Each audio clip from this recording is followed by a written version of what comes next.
Hi, everyone. Welcome back to the Ink and Pen Adventures podcast. Wasn't that intro great? I'm so excited to announce that the music that you heard was an original song written for me for this podcast by Carolee Garrison. I'm so excited to debut it today, and I don't know how I will do it, but I will somehow get you so you can hear the full song. It's really fun, and thank you so much, Carolee, for that and for the introduction. I'm thrilled. Anyway, I'm back, and here we're going to talk about prepping for a trip and all of the things that hopefully can make that trip ready to go and easy to do and something that maybe you can implement for future. So hang on, and we'll get right to it. All right. You've got a big trip planned. Oh, maybe it's a small trip.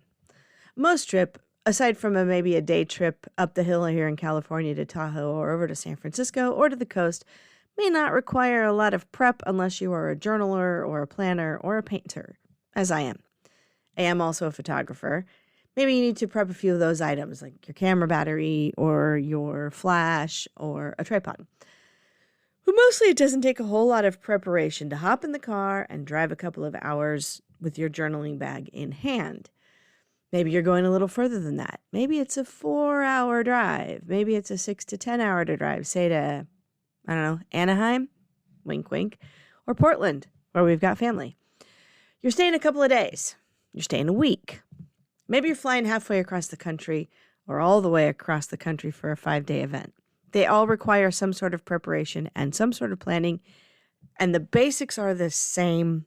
It's the details that become different.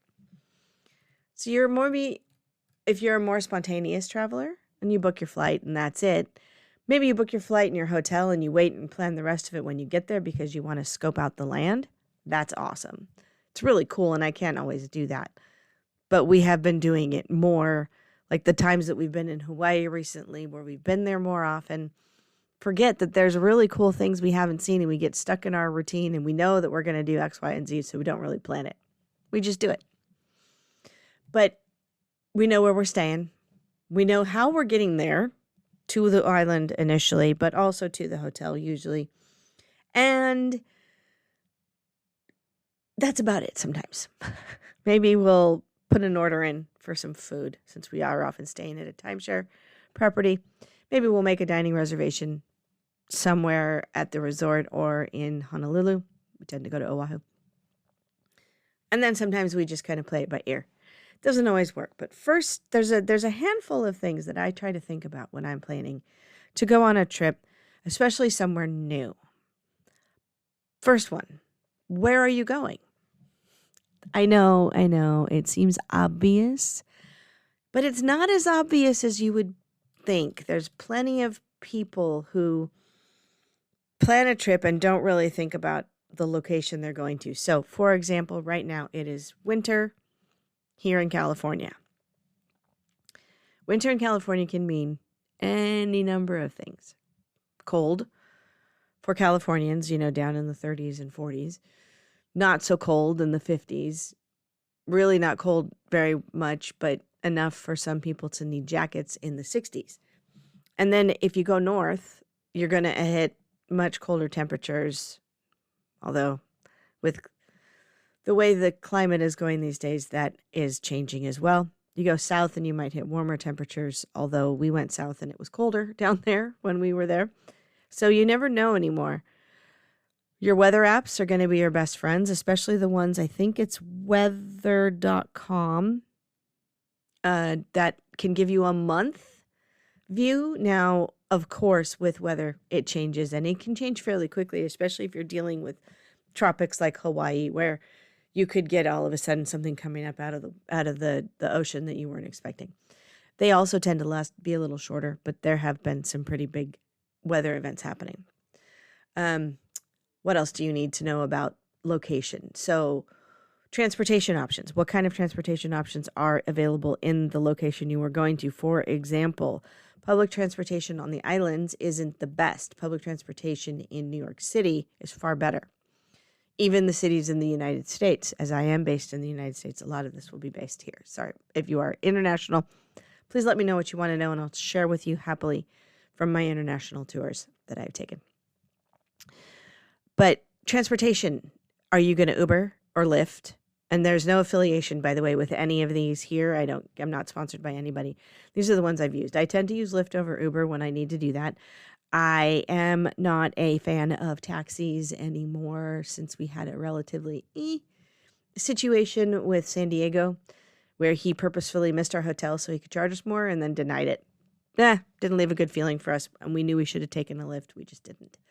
But in London, I tend to take the taxis because that's a different situation over there. I have Ubered over there. I don't care for it as much. Can you use public transit? Are there subways or light rails or trains that you can use? In Europe, trains are great. In the United States, they can be good, but they're not as frequent and they don't run to all the places that we need them to run to. Hotel location. Where are you in relation to the things you're going to be doing? If you're right downtown, we went to Vancouver and picked a hotel that was more centrally located than I realized. When we got there, I was so excited. So we were taking a cruise. We were 1.5 blocks from Canada Place where our cruise ship was taking off. 1.5 blocks.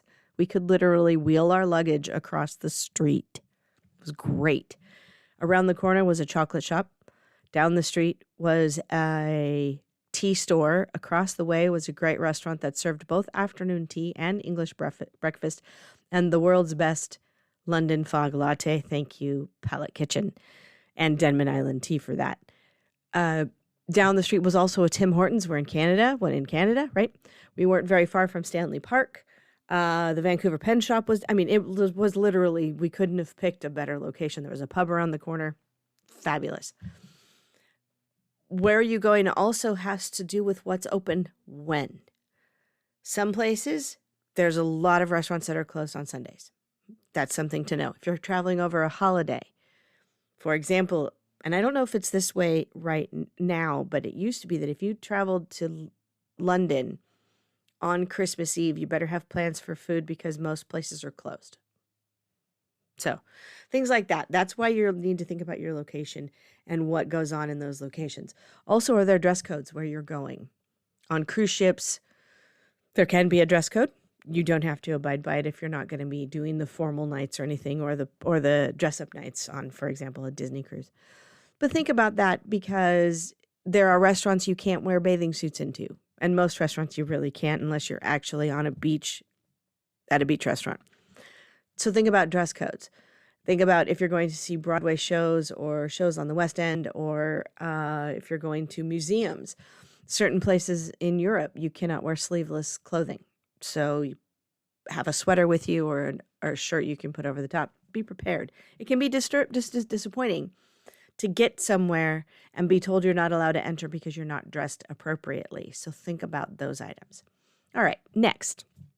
And I mentioned this a little bit when I talked about weather, but when are you going? Not even so much just for the weather, but the events that may happen while you're there. We've hit a couple of them that we didn't realize, and it was because I hadn't done enough research. So if you're temperature sensitive, meaning that extreme fluctuations, going from a warm climate to a cold climate, or going from an inside hot to an inside air conditioned, causes you to potentially get sick or have runny noses or whatever that comes along with that sort of change in temperature, think about what you're going to wear, because when you're going makes a difference. Rain can be brutal because you're outside in the rain and then you're inside where it's dry and humid. And then you're outside in the rain and inside and dry and humid. And that it has caused us to get sick many occasions. So the other thing is, do you tend to run hot? Do you tend to run cold? Orlando in November, more humid than you would imagine. Palm Springs in January, gorgeous, absolutely gorgeous. Not always. It could be a little warmer than that, but it was beautiful. I was just there, and it was beautiful in January. Also, events that are happening, and this is the one that you really want to think about. For example, we have ended up in Orlando during the national cheerleading competition. That was obnoxious. We happened upon Japantown during the Cherry Blossom Festival in San Francisco. That wasn't that bad. We weren't expecting it. we were able to get parking. By the time we left, the place was just packed, and so many cars, so many people that we had a hard time getting our car out of the parking garage because they just parked them everywhere. So what's going on while you're there? Are you going to Rio and it's Carnival? Things like that. Is it a British monarchy celebration in the UK? Things like that to think about. All right. Well, the third thing is, what are you going to do?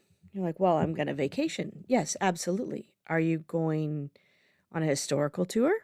Are you taking a tour bus somewhere? Are you doing the city sightseeing tour, which I actually always recommend in a new town?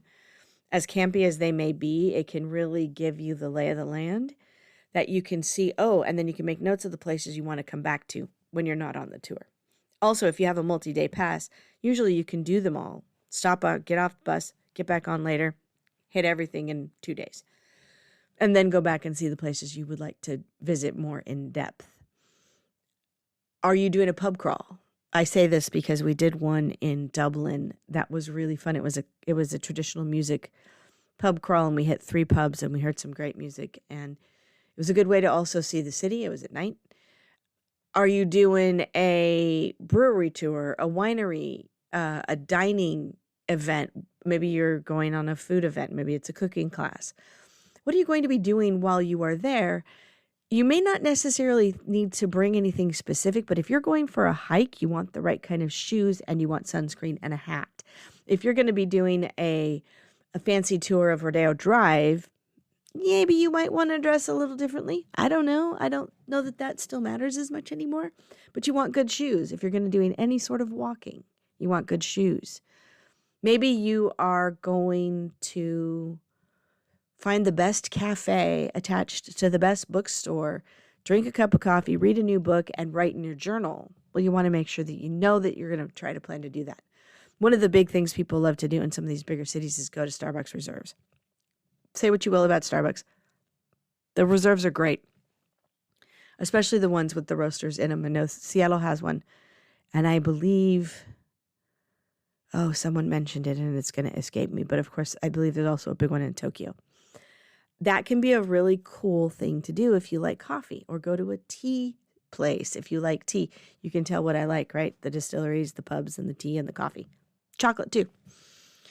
So those are some of the ideas of when you're prepping for this, what kind of activities are you going to be engaging in so that you can be prepared and not have to buy something while you're there because you forgot to bring hiking boots, which can be an expense.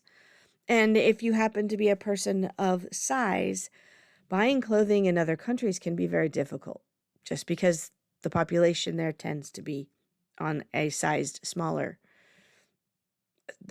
That was an awkward sentence. I apologize. They tend to be sized smaller, and that is changing around the world. And that, good or bad, right or wrong, it's a fact that if you are tall or short, large or small, you could run into problems buying clothes or clothing items out and about in the world, just so you can save yourself some stress. Try to think about those activities. All right. This next one is a big one that I hadn't really thought about until I went on a trip with someone who made me late. So who are you traveling with? Maybe it's your partner. Maybe it's your family. Maybe it's your children. By family, I mean parents and siblings. Maybe it's your children or grandchildren, nieces and nephews, friends of the family. Are you traveling with friends? Are you traveling with people that you know well? Are you traveling with people that you don't know very well?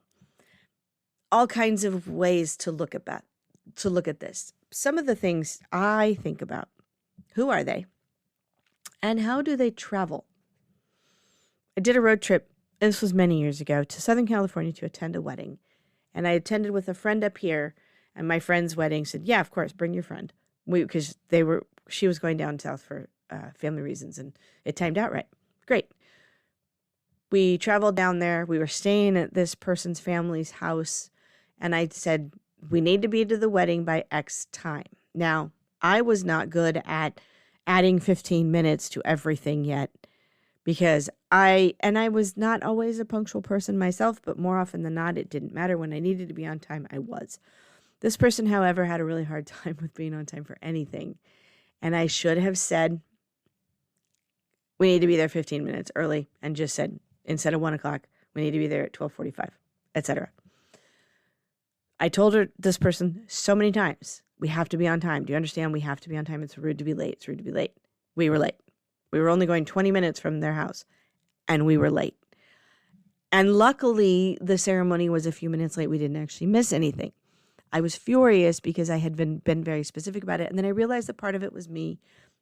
I needed to be more clear, and I needed to also set that time back. If I have to be there at 1 o'clock, I need to be there by 1:45. And that's what I put out there. And I've been doing this ever since, both with myself and with my husband when we travel. If that is the case, trying to be real clear about timelines. Be really clear. Even if you don't add in any extra time, be really clear about it.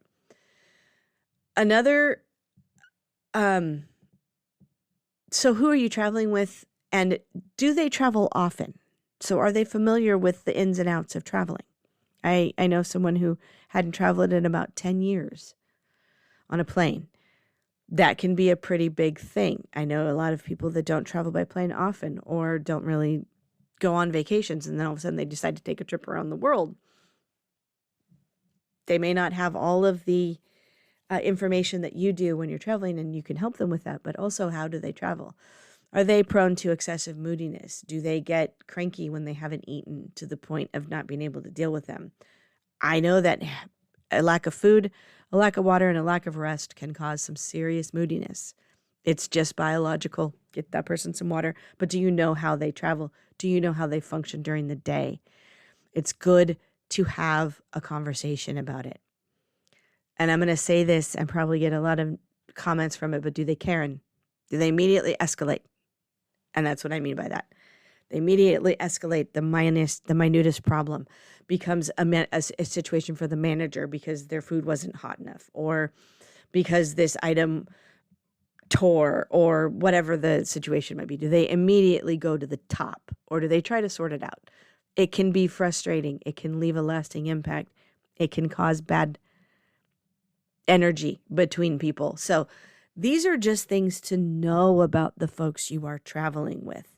If your friend travels with you and they travel hot, is that going to make you crazy? Do they need to eat every 2 hours? Do they have to use the bathroom every 45 minutes, it seems? Do they constantly neglect their personal care in the sense that they don't eat and drink when they need to, therefore they become cranky? The more you know, the better it is.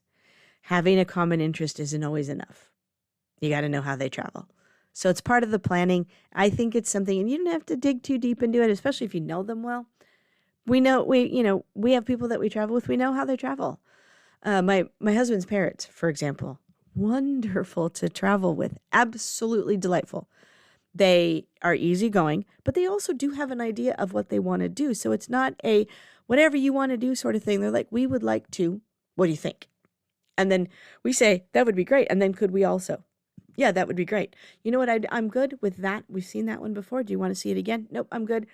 But we have conversations about it. I know how they are to travel with, and it's delightful. There's no worrying about that. So just a thought. Okay, one of the other ones is, are there special circumstances to your trip? Sometimes we simply go for a vacation. We're going to Disney World, or we're going to Philadelphia. We're going to go visit Toronto or take a cruise to Alaska just because it's fun and we want to get away and do something different. Other times it could be an event. Maybe you're going to a destination wedding or a family or friend's wedding. For example, we are trying to get to a wedding in Ohio this June. We don't know whether it's going to happen or not, just due to logistics more than anything else. But that trip is based on that wedding, and then anything else we add on to it is extra. Are you going to a funeral? We've all had to do this, I think, at some point in time. How does that affect your trip planning? Well, certain items may need to be brought. Certain clothing may need to be worn. Certain timelines need to be abided by. Other than that, it's probably up to you. But maybe it's a graduation and it's a big celebration. Maybe it's a special anniversary vacation or birthday vacation, a girl's trip, a boy's trip, fishing, surfing, skiing. Maybe you're going hang gliding. Maybe you're going snorkeling. Do you need to bring a gift? If you do, here's the biggest tip I can give you. Do not wrap it before you fly. If you're going to fly, don't wrap it. Bring the supplies to wrap it or plan to, buy a gift bag or something, but they will unwrap it at TSA, more than likely. Do you need to bring supplies? Are you going on a retreat? Maybe it's one of the ones that I keep seeing is sound healing. Okay, maybe you're going on a sound healing retreat. Maybe you are going on a yoga retreat, scrapbooking, painting. Maybe you're one of the teachers here in our area often does travel watercolor painting classes in Golden Gate Park. Okay, that's a short trip, but I would need to pack appropriately for it, right? Do you need to bring food? This could be anything from snacks for you on the plane or in the car or on the train to I need to bring the supplies to make something because I'm going somewhere where they don't have that. That does happen. Absolutely. But remember the TSA guidelines, and I will do an episode on TSA and airline travel in a few weeks, just because it changes on a regular basis, and you don't want to get dinged or pulled out to have extra scanning because you forgot to put the salsa in your suitcase instead of your carry-on. Road trips can also have some limitations, but it just really depends on space and where you're going, but also consider heat and cold. If you're bringing chocolates, you're going to want to put them in a cooler. If you're traveling through the southern part of the United States, pretty much at any time. Because anytime you park your car gets warm and that chocolate will probably melt. These are things I didn't think about until we were coming on our day home, coming home from Palm Springs. We had an event in the morning. And while it was only going to be 80 degrees, I thought, oh, there's chocolate in some of these gifts that I got. I should pull those out. Also, in the planning world and scrapbooking world, there's an item called washi tape, which I will talk more about when I do the travel journaling episodes in a couple of weeks. Washi tape is actually highly sensitive to heat. I didn't know this. So if I leave it in my car and it's 100 degrees, it's practically useless, or it will be soon, because the adhesive gets all weird. So do you have things like that?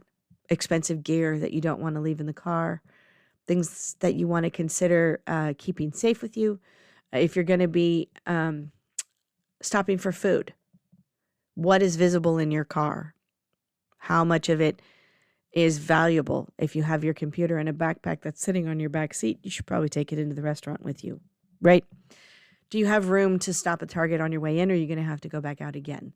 So there's special circumstances often with a lot of this stuff. Remember to breathe. Here's the biggest thing I can say. These are some just tips that I have. Remember to breathe. When you are, and this was actually also recommended by my husband, when you're traveling, we want to get everything in because we don't know if and when we're going to be back to this location. And that goes for everything. But remember that vacationing is also to rejuvenate your spirit, revive your soul, give you a chance to rest, give you a chance to get some fresh air that isn't in your hometown. Include downtime. Include alone time if you need that. If you're an introvert and you're traveling with 8 other people, you're going to need some quiet time. Okay? You're going to come home drained. If you are an extrovert, don't wear out your introvert friends, okay? Give them their time that they need. You need time too as an extrovert. Maybe you need to go for a walk or go do an event somewhere else by yourself. Maybe you don't need to sit and have quiet time where you can rejuvenate. Maybe you need people, but maybe you can leave, you can give your family and your traveling companions a little bit of space as well if they need the opposite. This is also part of that conversation about who you're traveling with. Are they introverts? Are they extroverts? Are they athletes? Do they lead a more sedentary life? Who are they? Because that will help you figure out when you need time to breathe. Give time between events. Try not to overbook stuff all on one day just to get it done. Yes, a big old busy day and then an empty day the next day. Now that's ideal. If you can, leave the first day and the last day free and flowing. If you're flying out, so when we go to this, Hawaii is a great example. When we go to Hawaii, we tend to get there about noon. We don't plan anything for the first day except maybe a meal, right? The day we leave, we tend to leave about 1 o'clock or 2 o'clock. The day before, we try to wind our activities down by the middle of the afternoon so that we have time to eat, to pack, to reminisce, to talk about the memories that we've done, and then not have to cram all that in the next morning. But also, we just don't have anything left to do and we're good. Also, leave something for the next trip, unless it's imperative that you see it now. But give yourself some time to breathe. I make a list. I have a slim dotted journal that I put on my packing and pre-trip. Sorry, stumbling over my words. I have a dotted slim journal that I put all of my packing and pre-trip to-dos in, but I leave it at home. It is only for here because it's got my packing lists, and then it's got all of the things that I need if it's a special event related to that in one specific place. But we also do use apps like Trello and Notion. Again, no sponsorships here, but they're great. My husband tends to like Trello. I use Notion because it's got a bunch of different things that I can do in it. And they have lists in them and you can get those on your phone. So if you do need something, you can usually access it pretty quickly. Use an itinerary keeper. I use TripIt and have for, I want to say, over a decade, and we're probably coming on close to 14 years now. I do have the pro version because I also am a travel advisor, and sometimes I use it for trips for other folks, but mostly I use it for myself. And the pro version just allows me to do more things with it, have people collaborate with it, be able to get more emails scanned, and so that all of our emails are covered. It automatically pulls from my email and my husband's, and it will populate a trip for us in TripIt because of that data. So if we have a hotel reservation and a flight, it puts it all together. Okay. You can also send it to the app directly. You can also enter it into the app manually if you prefer. But it's really easy for when you don't have access for whatever reason. Sometimes you can get it to be offline and you can still look at it on your phone. You can share those details out with people who need to know where you are. That being said, another thing to consider, especially if you're doing a road trip and you have Google Maps, is to share your location with the people left at home so they know where you are and we will pray for everything against this, that something happened and you need to be found. Okay. You've heard stories, people using location to be able to find people when they've been lost because of a hiking trip or something like that.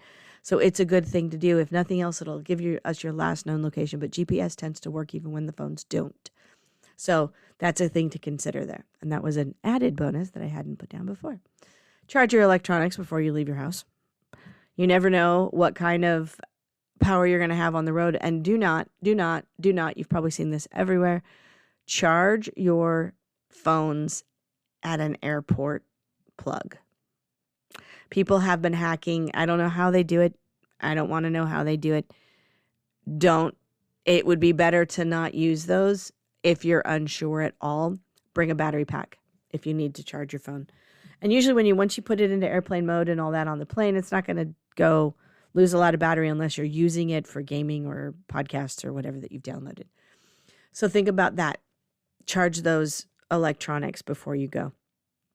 Also, download anything you want to have on your devices before you go to movies, podcasts, music, YouTube videos if you can, because Wi-Fi can be awful out there. Oh my, it was so bad at the last hotel I was at in Palm Springs. I ended up having to turn it off, and my 2 bars of cellular, which was also awful in Palm Springs, worked better than the Wi-Fi.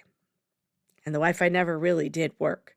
So that's just a bit of advice and from personal experience there. Don't count on the Wi-Fi being able to download or stream a movie. Most of the time you have to pay for that. And that's not what they want you to be doing because it takes up too much bandwidth. So download them onto an app, onto a tablet or a phone or a computer so that you can maybe stream it to your television or something. Also check for updates on all those devices. I opened my laptop after having not opened it for 3 months, and it literally took 6 hours to update. There were so many. So do that regularly, but also do it before the night before. Pets, book your pet sitter.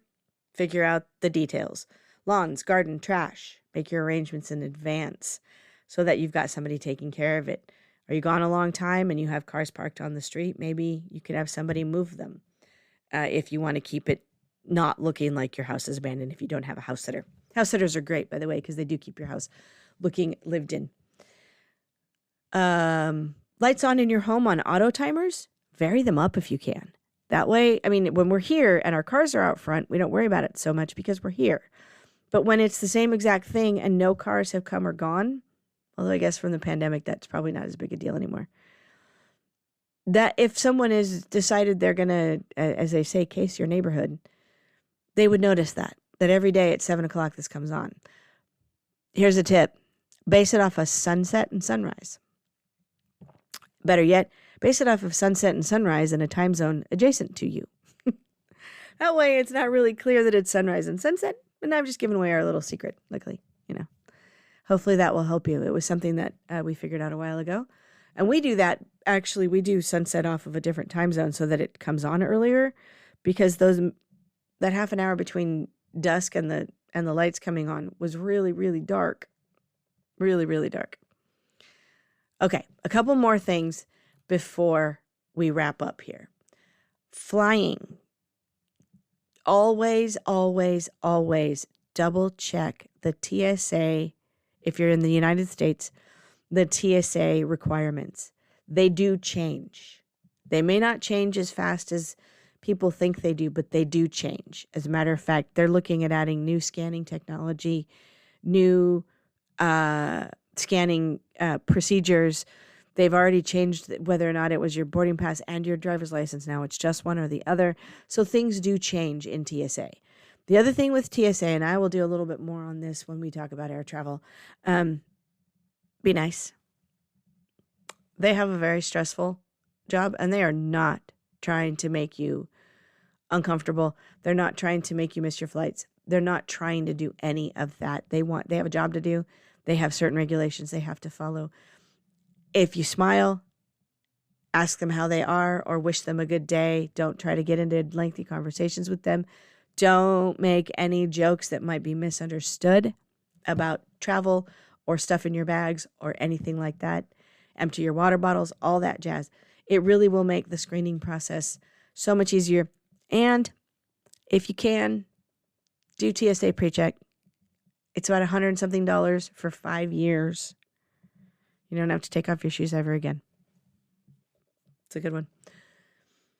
Join loyalty programs. This one can help you with check-in time. We do this with our hotels and our cars because I discovered that I didn't really think about it. We had a bad experience with Hertz at one point where we have and someone may argue with me on this one, but I've double checked this with both my insurance company and with the credit card. We have the car rental addendum on our credit card that we use for a car rental, and it covers us for everything we would need to have covered should something happen to the car while we're driving it. So we are told very specifically to decline it. Okay? Hertz argued with me for 20 minutes. What are you going to do when you ruin my car? And I said, who says I'm going, the whole conversation happened. But every single time it was so pointed. It was so condescending. It was awful. I swore never to rent from them again. And then I realized that wasn't reasonable because sometimes they are the cheapest in the market. I signed up for the loyalty program the next time we had to rent from Hertz. It's like gold, Hertz Gold, I think. Doesn't cost anything. Gets you certain points, certain perks, certain things that you get. One of those is you get to skip the line. Yeah, that was big. We were in Hawaii on the Big Island, and we'd rented from Hertz. And I wasn't sure which line I needed to be in because it didn't say gold. It said something else, but it was the line for gold. So I was standing in line, and then one of the staff members came out, and I said, I don't know where I'm supposed to be. She said, oh, you're right here. And she literally checked me in 30 seconds, and we were on our way. Literally. And I don't use that word very often, but it was so fast I couldn't even breathe. She's like, nope, you don't need to stand in line. You can always just come right here, and we give you this, and there you go. There's your car. My in-laws were renting a car from Hertz in Oahu 4 days later. They were not members of the Gold program. We stood in line for nearly an hour and got the staff member tried to upsell us 5 or 6 times in 15 minutes once we finally got over there. And they weren't really clear that it was going to cost more money. Okay. So had we had gold, we would have gone right to the car. I have that with Alamo. Skip the kiosk, right? All the way to the car. It really is a benefit for checking in. You also are more likely to have a car when you get there than if you book it at the last minute. So just consider your loyalty programs. This goes for hotels where you can earn points, credit cards where you can earn points. Now, I'm not encouraging you to spend money on your credit cards just to earn the points, but if you, I just hit the microphone. I'm not encouraging you to spend money on your credit cards to get points, but if you do have a need, it can be a really good way to earn some points. Also, balance transfer and all that jazz can help cut your costs. At some point, we'll talk about how to save money while traveling. Although I don't know that I'm the best expert, but I'll tell you what I know. Make reservations for popular restaurants if you're going to want to go to them, because they will fill up sometimes 6 months in advance. You're going to a restaurant with a famous Michelin star restaurant and you want to go and you know you're going to be there in 6 months. Make the reservation now. You can always cancel it. Check the fine print to make sure that that is true and what the conditions are. Don't save your packing for the night before unless it's a quick, simple trip where you already know exactly what you need and it's ready to go. And the reason is you're never going to have enough time the night before you leave. You're never going to have enough time the night before you leave. I can say it again. You're never going to have enough time. You're going to want to get to bed early. If you don't pack before the night before, that may go out the window. If you're leaving early in the morning, you're definitely going to want to get to bed early. Try not to save it for the last minute, especially if you're traveling into an off temperature. So you're in the cold and you're traveling to the warm. All your warm clothes are not being worn. Pack them up. That's what I try to do. Think about conveniences that you would like to have in your room. Tea, coffee, spices if you have a kitchen. Maybe you want to bring essential oils and a diffuser, your own blanket, because they can be hard to come by, or they're kind of thin and they're for beds and not really for cozying up with. Bring your own blanket if you can. Bring, if you're traveling by car, you can bring a few more things like a teapot if that's something you wish to do, or your own pillow. When flying, we tend to bring tea and coffee and spices. We also will sometimes bring our milk frother because we like to make our own iced coffee. It makes hotel coffee so much better by adding just that little touch. So those sorts of things that will make you more comfortable. My favorite thing about flying, and this is one that we learned from my stepdaughter who was a flight attendant for Virgin America, was to bring treats for our flight and ground crews. They are often the recipients of some pretty nasty behavior. And some people can just be so mean and so entitled or so drunk and so inappropriate. And they just handle it. They handle it. They're trained to keep us safe. They are trained to take care of us. And they have certain responsibilities. And people often don't realize that the things they do are not random or arbitrary. They are very specifically designed to keep the passengers safe and to get us all to our destination. We bring a bag of chocolates, usually. When we're coming home, we tend to do something from that location. But when we're going, we tend to get something at Target before we go, Dove chocolates or things like that. Not from the airport, because the airport can be very, very, very expensive. But if we forget, we'll still buy them. And they are often so appreciated. My stepdaughter said that one of the gifts that was brought to them that just made them smile was someone brought them In-N-Out burgers, because they know that they don't often get a chance to really eat. Sometimes they don't even get a chance to sit down. So be kind. Bring them a little treat, a little souvenir, a little something that shows that you appreciate the work that they do for you to get you to your destination. All right. Lastly, this is longer than I had thought it would be, but here we go. The reason we're here, travel journaling. You're like, wait, I thought this was a travel podcast. Well, it is, with a focus on capturing your memories. And to capture my memories, I use travel journaling to do that. I also take photographs and have conversations a lot about that. So even if it's not why you're here to hear packing tips, then just listen for a moment. You may be inspired to grab a journal on the next trip out, or maybe you're just going to think, oh, cool, I'll just take more pictures. Excellent. Capture those memories. What do you bring? How do you pack it? What do you travel with? Do you travel with fountain pens? Do you travel with paint? Do you travel with scissors? So many questions, and I will do a more in-depth series on travel journaling, but here's what I do, and these are my go-tos. I currently am using a Wanderlust passport from Bobo Design Studio. She's in Palm Springs. I did get to meet her when I was down there. It was really cool. It's a A5 size, which is about 5x7, 5x8.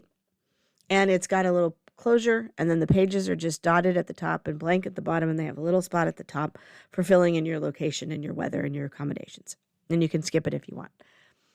At first, I wasn't sure whether I was going to like it. I thought it was going to be too big. I wanted a smaller one. I realize now that the larger one is perfect. I've used it now twice, and I actually have done journaling and memory keeping while on the trip, which I do sometimes, but not as often as I would like to.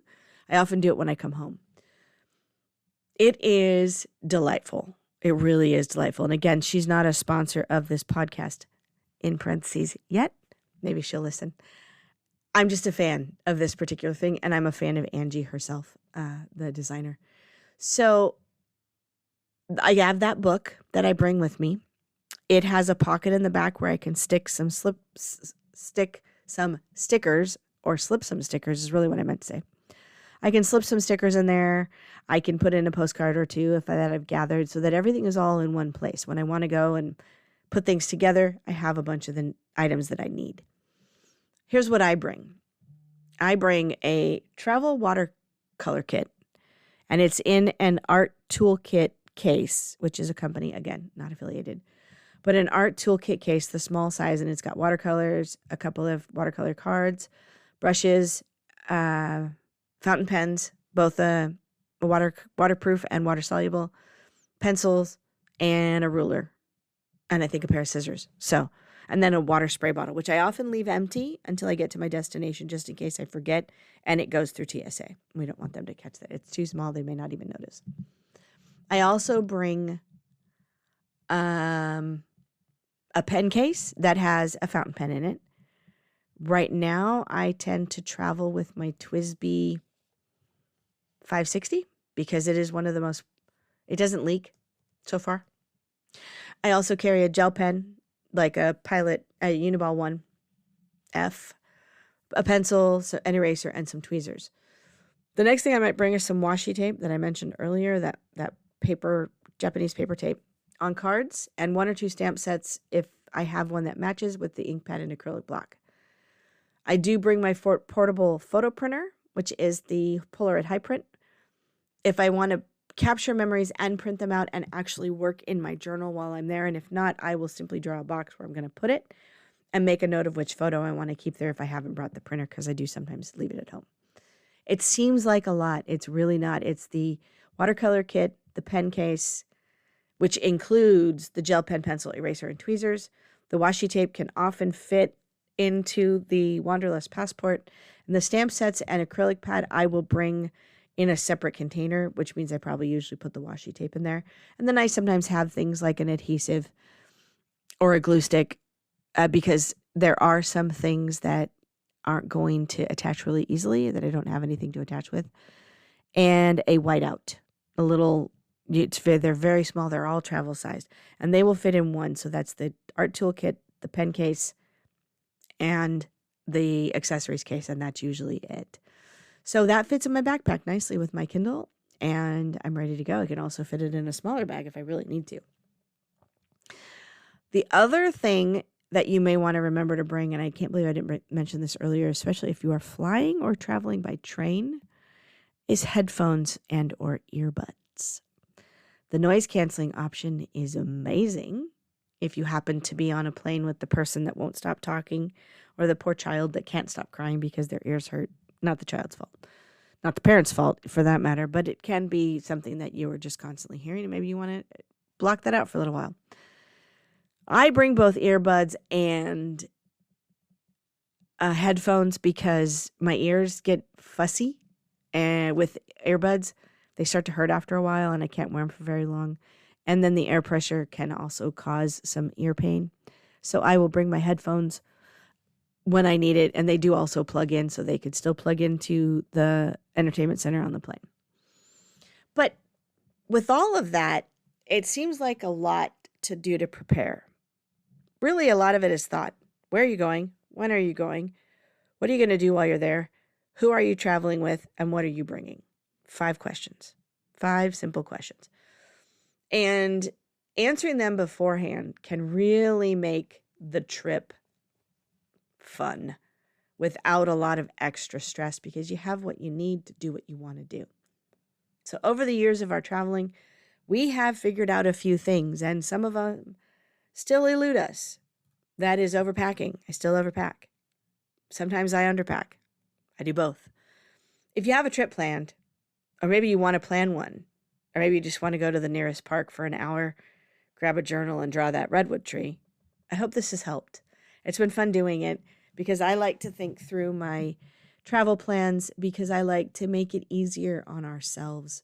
And this trip to Phoenix, I didn't go to Phoenix, I went to Palm Springs. This trip to Palm Springs was probably one of the best in that I was ready to go and got to bed early and got up early and wasn't sleepy on the drive and had everything I needed, maybe a little too much. When going to an event like this was a planner conference, I tend to overpack. I almost always will. I don't know that really will change. We'll see. If you'd like to chat more about this, I would love to talk with you. Leave a comment below and share with me your favorite quick getaway around your area and what you bring with you when you go. Maybe you're a simple traveler and you simply grab your essentials, like your wallet and your glasses, your keys, and a water bottle, and off you go. Maybe you are a journaler or a painter. What do you bring with you when you do that? I'm always looking for inspiration. I'm always looking for what other people do. It's how I perfect, I guess. I know some people don't like that word, but it's how I perfect my preparation. And it's always going to be a work in progress. I am also looking for guests who would like to chat about their adventures around the world, around their life, around their town. And if you leave a comment below and let me know how to find you, please do not leave like your email address, but give me your username on one of our social media accounts, and I'll come find you. You can also find me on Instagram at Ink and Pen Adventures, and on our website is inkandpen.co. Although it's not super updated all the time, it does have our basic contact information. With that, I'm going to say bon voyage for today, and I will be back with you soon, which is a next episode on a wrap-up of what happens when you come home. And you've taken the trip and you've come home. Because my suitcase is still unpacked and I got home on Sunday and it is Thursday. So there you go. That can still happen, especially because they are summer clothes, because Palm Springs was warm. So that can happen. And how do you stop yourself from doing that? Or is it okay? With that, we'll be back with another episode within a few days. This one is a little further out than I had wanted it to be. I had incorrectly imagined I could record an episode while I was gone, and then getting home just got away from me. So here we are, back on Thursday again, and I will get you another one within a few days about wrapping up a trip. With that, get that journal out, let's go somewhere, and I'll see you soon. Take care, folks.